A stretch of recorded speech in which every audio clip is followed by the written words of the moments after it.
ना की इथे जर कोणी असतं ना तर जागेवरच गेला असता. दगड वगैरे उडाले, पाईप फुटून फार बाहेर आलंय. हे काही योग्य नाही आहे करणं आणि आमच्या दारात झालेलं आहे. ह्याची काही करा किंवा ह्याच्यावर काहीतरी प्रिकॉशन घ्या, म्हणजे जेणेकरून पुढे मुलांना कुणाला त्रास होणार नाही. याचा किती दिवसापासून काम चालू होतं? ह्याचं जवळजवळ इलेक्शनच्या आधीपासून हे काम चालू आहे. त्याचं काय ते बुजवले पण नव्हते खड्डे, आत्ता आम्हीच करून घेतलं, कारण गाड्या वगैरे लावायला लागतात म्हणून आम्ही करून घेतलं. त्यात हे आत्ता असं झालं. काय मागणी काय आता?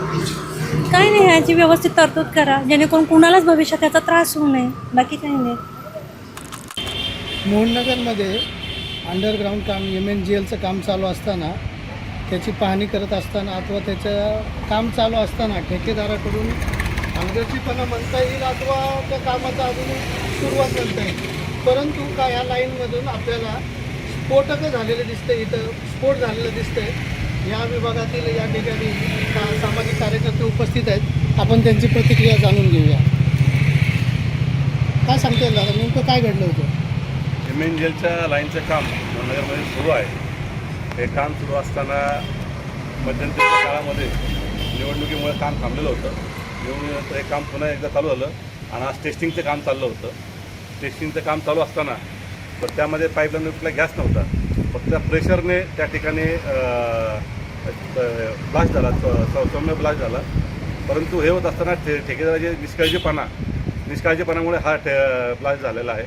तरी संबंधित ठेकेदारावरती कारवाई व्हावी अशी मी या ठिकाणी आपल्या सर्वांना MNGLकडं मी या ठिकाणी त्यांचं म्हणणं मांडू इच्छितो की ते मागच्या निवडणुकीच्या अगोदरपासून या विभागामध्ये मोहननगर परिसरामध्ये आमचे मित्र गणेश लंगोटे आणि यांच्या पुढाकारामधून या विभागातल्या सगळ्या सोसायटी, अपार्टमेंट आणि मोहननगर परिसरामध्ये या गॅस लाईन टाकण्याचं काम या ठिकाणी मोठ्या प्रमाणात करण्यात आलं.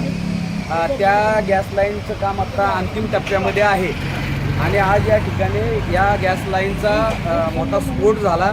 खरं तर लोखंडे हॉस्पिटलकडनं इकडं जाणारा हा जो काही रस्ता आहे या रस्त्यामध्ये या रस्त्यावरनं अनेक विद्यार्थिनी, महिला, ज्येष्ठ नागरिक या रस्त्याने ये जा करत असतात. हा स्फोट अर्ध्या तासापूर्वी या ठिकाणी झाला आणि तो सौम्य वगैरे नव्हता, तर तो स्फोट अत्यंत मोठा होता. मोठमोठे किलो, अर्धा किलो असे दगड या ठिकाणी उडून रस्त्यावर पडलेले आहेत. खरं तर नशिबाने या ठिकाणी विद्यार्थी नव्हते, रस्त्यावरती ज्येष्ठ नागरिक नव्हत्या, महिला नव्हत्या, म्हणून त्यांचे प्राण वाचले. अन्यथा या ठिकाणी एखाद्याचा बळी या ठिकाणी या स्फोटामध्ये गेला असता. एवढी गंभीर या ठिकाणी स्थिती आहे. खरं तर या ठिकाणी आत्ता आमचे मित्र लंगोटे म्हटले की या ठिकाणी संबंधित ठेकेदारावर कारवाई व्हायला पाहिजे. मात्र मला त्याचा आक्षेप आहे, कारण जो MNG या कंपनीचा मालक आहे त्याची जबाबदारी आहे संबंधित ठेकेदारांकडनं दर्जेदार, कारण गॅसच्या लाईन ज्यावेळी आपण सोसायटी, अपार्टमेंट आणि प्रत्येक कुटुंबाला देतो त्यावेळी त्यांच्या जीविताला कुठलाही धोका होऊ नये ही संबंधित कंपनीची जबाबदारी आहे. आणि संबंधित कंपनीने संबंधित ठेकेदारांकडून हे काम कुठेही विघ्न येणार नाही, कोणाचाही जीवितात हानी पोहोचणार नाही अशा प्रकारचं काम करून घेणं ही MNG कंपनीची जबाबदारी आहे. त्यामुळं आपण त्या MNG कंपनीला कुठल्याही प्रकारे पाठीशी घालायचा प्रकार करू नका. खरं तर त्यांच्यावर पहिला गुन्हा दाखल झाला पाहिजे त्या कंपनीवर, आणि त्या कंपनीने या ठिकाणी जेवढ्या म्हणून या लाईन टाकलेल्या आहेत त्यांचा जो काही सर्वे त्या ठिकाणी त्या गॅस लाईन टाकल्यात, प्रत्येक कुटुंबाला गॅस लाईन दिलेली आहे, त्याचा पुनश्च एकदा पूर्ण सर्वे केला पाहिजे. अशा प्रकारचा स्फोट या पुढच्या काळामध्ये कुठल्याही मोहननगर परिसरामध्ये झाला नाही पाहिजे. त्याच्यापासून कुठल्याही लहान मुलाला, विद्यार्थ्याला, विद्यार्थिनीला, महिलेला, कुठल्याही ज्येष्ठ नागरिकांच्या जीविताला धोका नाही झाला पाहिजे. आणि यासाठी सर्वस्व ती कंपनी जी कुठली आहे ती कंपनी जबाबदार आहे आणि त्या कंपनीने लेखी स्वरूपात ती जबाबदारी घेतली पाहिजे. तर तुम्ही त्यामध्ये पुढाकार घेतला होता या ठिकाणी तो लावण्याकरता माझी गणेश लंगोटे यांना विनंती आहे की आपण ज्यावेळी पुढाकार घेता त्यावेळी इथल्या नागरिकांच्या जीविताला कुठलाही धोका निर्माण होऊ नये अशा प्रकारची हमी संबंधित जे पण कंपनी असतील त्यांच्याकडनं आपण घ्यावी. आणि संबंधित ठेकेदार आणि संबंधित कंपनी जी आहे तिच्यावरती गंभीर स्वरूपाचा गुन्हा नोंदवला गेला पाहिजे. आणि पुढचं काम या आपल्या मोहननगर परिसरामध्ये किंवा संपूर्ण शहरामध्ये कोणाच्याही जीविताला धोका निर्माण होणार नाही अशा प्रकारचं दर्जेदार आणि टिकाव अशा प्रकारचं काम त्यांच्याकडनं करून घेणं ही देखील जबाबदारी तुम्ही पुढाकार घेणारे म्हणून आणि आत्ता तुमच्याकडे नगरसेवक म्हणून देखील जबाबदारी आहे.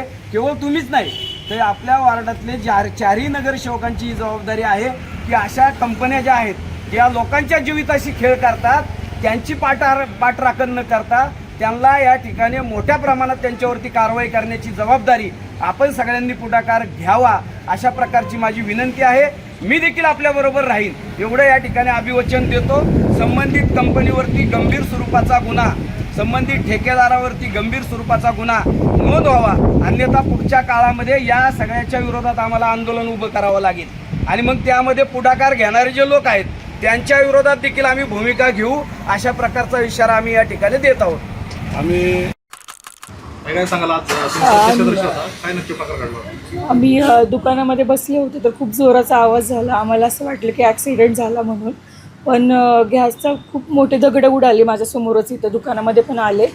पण काही 5-10 मिनटं काही कळलंच नाही काय झालं. मग मी माझा जीव वाचवण्यासाठी जोरात बाहेर पळून गेले की अजून आग वगैरे लागल्यावर काय करणार, कारण तो स्फोट आणि तो आवाजच एवढं मोठं होतं. आणि ते काका होते आजोबा, त्यांना पण खूप जोराचा तो दगड उडून लागला, ते पण पडले होते गाडीवरून. मग हे सगळे लोक आले, मग पुढलं सगळेजण सावरले थोडेसे.